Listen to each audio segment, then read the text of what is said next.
Hello friend, it's Bill, and I hope you're off to a great week. We're going through this book together called Ego is the Enemy by Ryan Holiday, and this has been a lot of fun for me. I know that even in prepping to do these videos as we work through the book together, I'm having to go through chapters 3 and 4 times just so I have something worthwhile to say.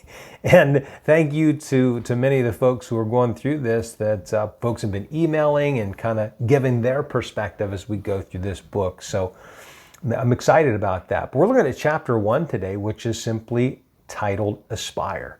We all have aspirations, right? Whether it is, I wanted to go to college and get a really good education so I could build a great career, or I really aspired toward being in great shape so that I could run a marathon or train for a triathlon. Or many of the people that I work with in coaching, for example, they have a dream or an aspiration of starting, building, and growing their own business. I know that was my story about 10 years ago. And those are good things. We all have dreams. But right off the bat in this chapter, he says, for everything that you aspire, ego is the enemy. And how is that so? Well, it's so because for all of us, we have ambition. And unless those ambitions or aspirations are governed and guided and held in check by a deeper core of character, of integrity, then they can get out of balance and create unhealthy things in our lives. And the example from history in the chapter that he uses that I really enjoyed was when he started talking about William Sherman, one of the generals from the Civil War. Now, when you think about great Civil War generals, General Sherman doesn't always come to mind. For a lot of people, we automatically think about General Lee or, Ulysses Grant, the general from the North, the Union Army. But one of the great military strategists from American military history is William Sherman. But right off the bat, Sherman he had an opportunity at one time, as this chapter tells us, to rise up the ranks and be the top general in the army. But he knew who he was and he knew who he wasn't. And he was comfortable being a number 2. In fact, that was a condition that he told President Lincoln, that I'll only take this post as a brigadier general, because they were hurting for leadership, if I don't have to assume the top role. And he functioned incredibly well as a number 2 and was a big reason why you hear about Ulysses S. Grant and the success of the Union Army. But it's interesting when you look at the end of the Civil War, when they had won and they were receiving all of this praise and all of these accolades for their success. One of the things that Sherman wrote to Grant was this: be natural and yourself, and this glittering flattery will be as the passing breeze of the sea on a warm summer day. What was he saying? Hey, it's nice to get compliments and praise, but don't take them too seriously, right? All of us know that when we succeed in life, some really cool things can come along with that. Accolades, compliments, recognition, praise, and that's all good. But we got to keep that held in balance, because those things can actually become toxic and go to our heads.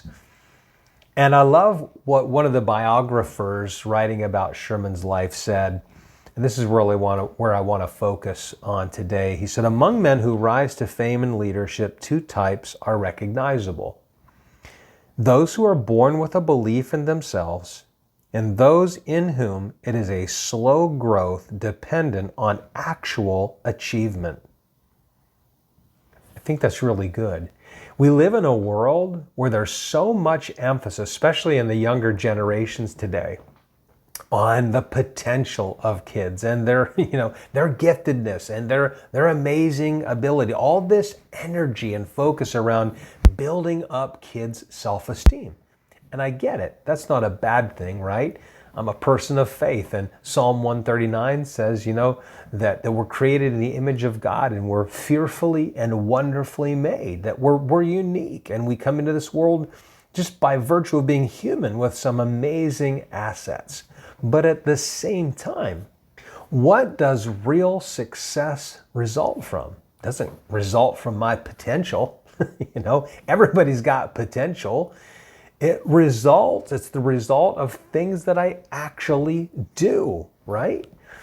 You look at these rec leagues for young kids today, right? And no matter who you are, no matter how good you are, no matter how your team finishes in the league, it seems like everybody gets a trophy, right?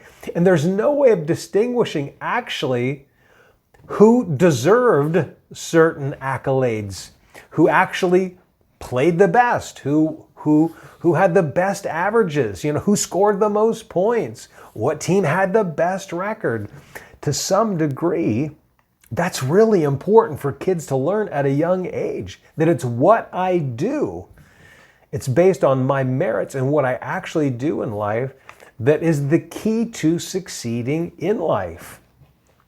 And, I think for all of us, there's a great takeaway there. That when you think about the things that you aspire toward and the things that you want to accomplish in life, great, have that goal, have that aspiration. But I think even more important, embrace the journey, the process, the growth that will lead to the success, the daily doing of the deeds, the incremental steps that I need to take in order to experience that success. It says, Irving Berlin said, talent is only the starting point. The question is, will you be able to make the most of it?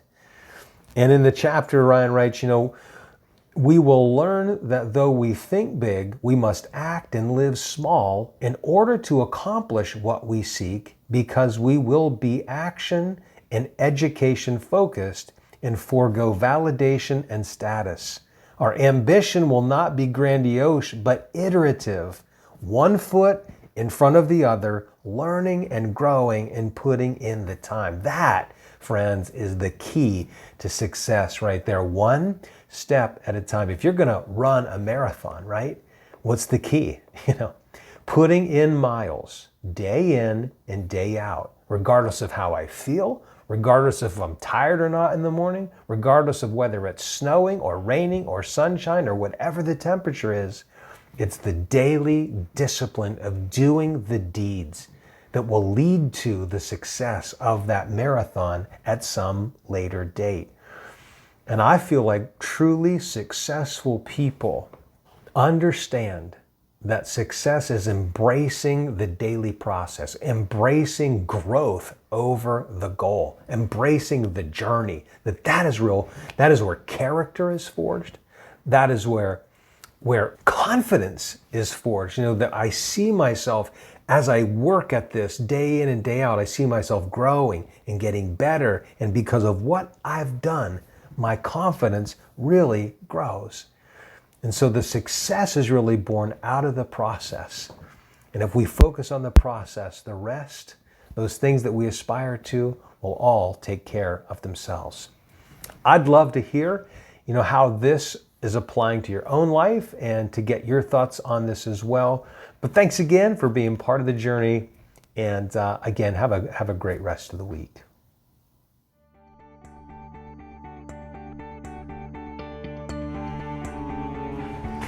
Hey, thanks again for watching today's video. And before you go to the bottom of the screen, like us on Facebook, subscribe to our YouTube channel, and make sure you go to BillCoxCoaching.com. Sign up for our regular newsletter to help you move from success to significance and lead your life in such a way that you live a legacy.